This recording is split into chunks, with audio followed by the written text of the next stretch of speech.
So up until this point, we've basically seen FL Studio as it was installed, everything default as far as layout goes. But right now we're going to take a look at how we can kind of customize this and make it a little bit more suited for whatever you actually want it to do. Since this is kind of personal preference, I'm going to go through what I would do and a number of different possibilities, but obviously you can take this different directions and do different things that you think might work for you. To begin, the top bar, we saw a little bit of this. We can right-click and customize this a bit. We could have separators to separate each of these different things. I'm going to leave that off and I'm going to edit. And we saw before that we could pick different things that are up here and throw them in or take them out. For all the different buttons listed up here, there are quite a few. And if you use them, you might want them up there, and maybe you don't want them if you may not use them. But you can also just select from a number of presets for the layout up here by right-clicking and selecting one of the ones listed there and just kind of going with that. The general one that I use would be close to the layout of the FL12 default, but I would do a few different things, so I'll right-click up here and go up to Edit, and we'll put the Control, Alt, and Shift buttons up there. The Quick Tweak knob, and that's going to be helpful sometimes to edit another knob. And I could space a few areas out just by adding some things here, but I'm going to actually resize a few little panels. I'm going to make this display a little bit larger, and I will line it up so that those are nice and square. I actually want my hint bar to be down here as well. I prefer that, and the file edit and everything up top. And I'll resize this just a bit so that that is lined up, or I could go the other way, line it up with these buttons. Either way, just a few things, resizing things and making them fit whatever your brain perceives as organized. And then you can right click and save this preset as. I'm going to say Tyler and hit save. And now if I stop editing, I could pick from any presets, and mine is right at the bottom. So that's all good. I have a few things up top that I like. This display, I can see a little bit better. If I click on there, I could go from a spectrum display to an oscilloscope. You could change timing from seconds or to bars, however you want to view that, just by clicking on the time here. And really all that sort of upper toolbar things that we saw before, just kind of making it fit what you like. Again, remembering though, that hint panel is very valuable, and I'm very used to it just being in that top left corner. Another nice thing to be able to do is to have your own template, because right now we have a list of templates here, which are pretty good, but maybe you want to have your own one. Since right now, if we hit new, I'll save our file, and we just have that default template set in the options. If you remember in general settings, down here, basic 808 with limiter is selected, and there's all those other ones in here. Or we could have it start up with an empty project or a last used project when starting up. I like default though. And you have all your projects you can also go to in the browser over here, but there's also the templates listed down there. And if we right click and open this, we can get this directory. I'm going to copy it. And we could make a few changes. I'm going to go through and put some different drums in.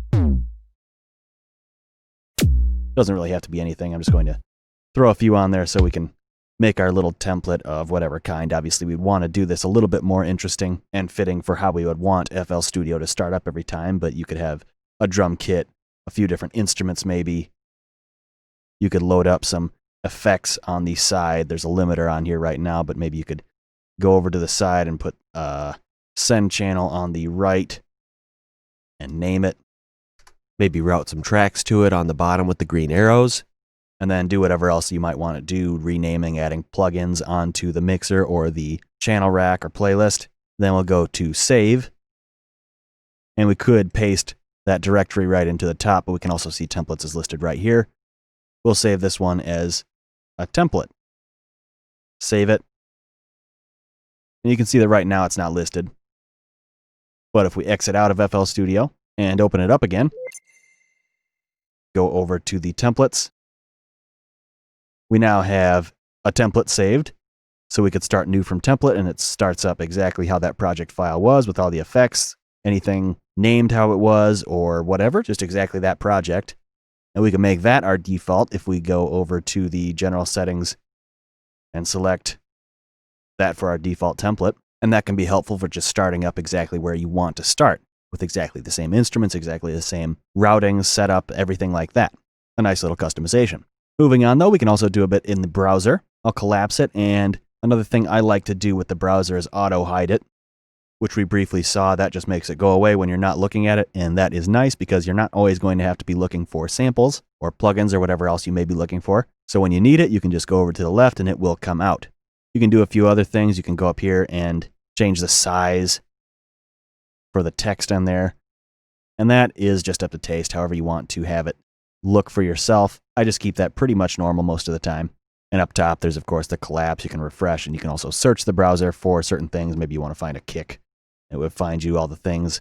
Right now, since we're searching all of them, it will start from the top and search down through the current project or any file in here. But if you want to search through packs for a kick, hold Shift F, and then it will search only through the open folder, and it'll find kicks.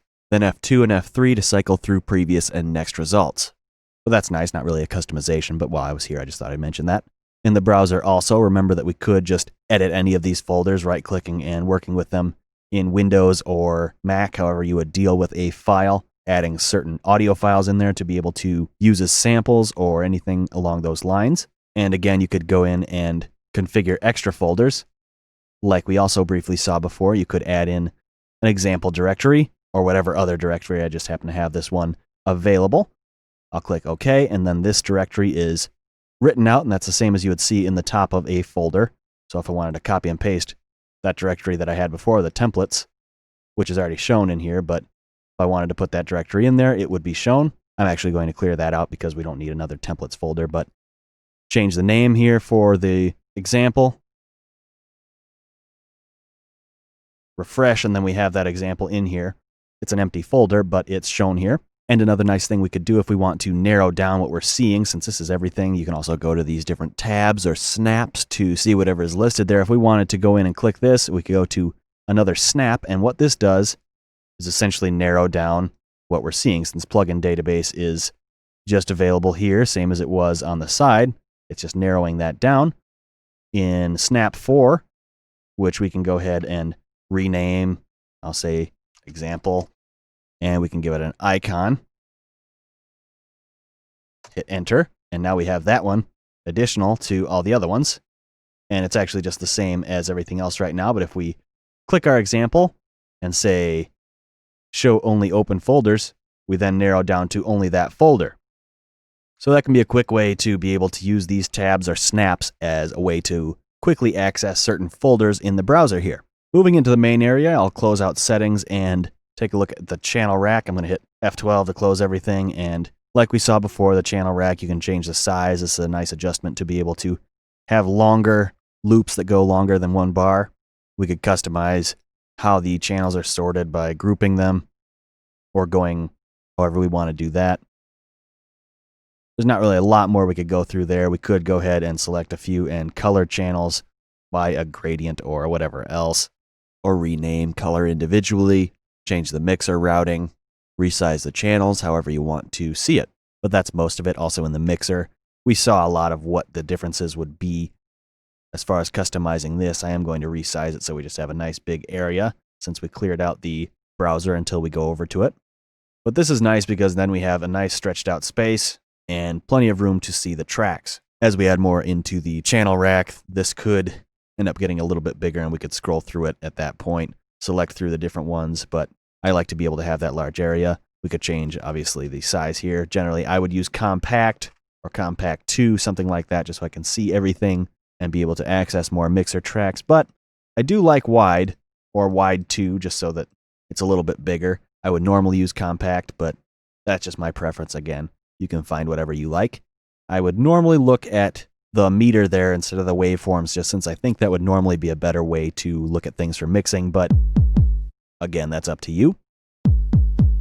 Also with customizing, you could go pretty heavy on the color in here if you wanted to. You could go for colorful mixer, turn that high, and anytime you pick a color, I'll just pick a relatively simple color, but when you have that high color, it's a very higher saturation version of it than if you keep it on medium or low.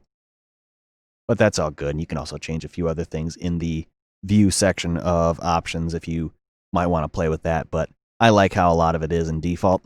Finally, we'll look a little bit at the playlist, and again, I'll resize it so we have a nice big space here, snapping to as big as I can get it.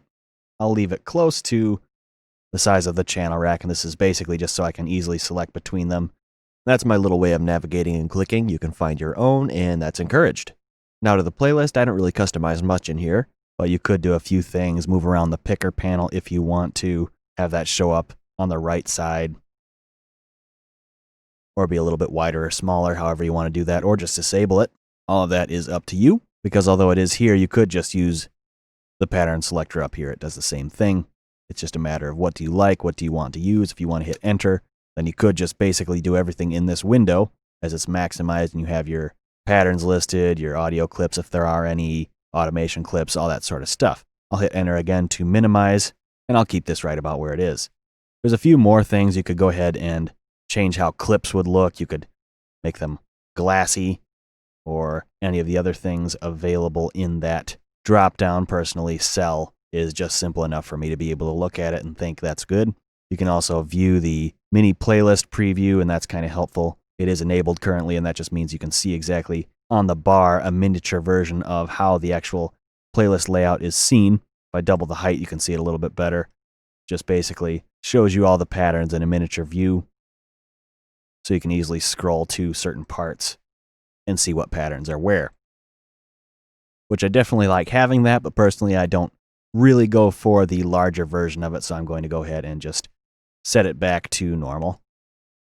And that covers a lot of the customization that I would want to go through myself. You can pick through the menus on here to see if there's anything else in the views or anywhere else that you might want to pick around and edit to your own liking. But this obviously isn't something you need to spend too much of your time on if you're a beginner, but it does help to sort of have a bit of this information so you can make your decisions and get things started and test out the waters of where you want things to be. Since each layout does make differences, maybe you want to keep everything maximized and go for it that way.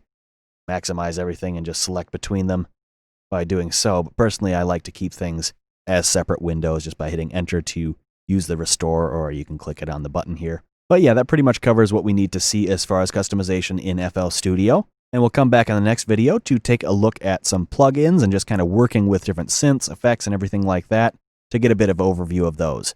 So I will see you then.